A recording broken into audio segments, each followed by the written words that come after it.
Ama-e-tolls aqala ukusebenza ngonyaka ka-2013 kodwa ukusebenza kwawo akuzange kuhambe ngendlela okwakuhlelwe ngayo. Lokhu kwaholela ekutheni ngo-2019 kwakhiwe ikomiti elizodingida ikusasa lawo.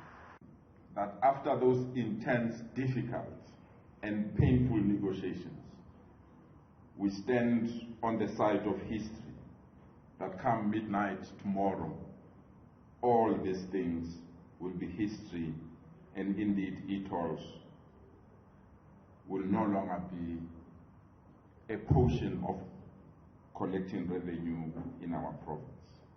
UNgqongqoshe wezokuthutha uChikunga uvumile ukuthi loluhlelo lwama e-tolls aluzange lube nezithelo ezinhle njengoba kwasekuqaleni akuqhunywananga nezinhlaka ezifanele khathi kwethulwa loluhlelo.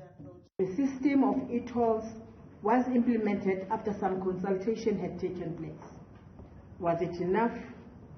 And could we have done stakeholder engagement differently? Clearly the resistance by E-Gauteng motorists and various other stakeholders suggest we could have consulted widely and done things differently. uChikunga uthi yize ama-e-tolls engasezi ukusebenza, abashayeli bezimoto bazosizakala kumakhamera ama-e-tolls azokwazi ukuthwebula ubugebengu emigwaqeni kanye nokunye.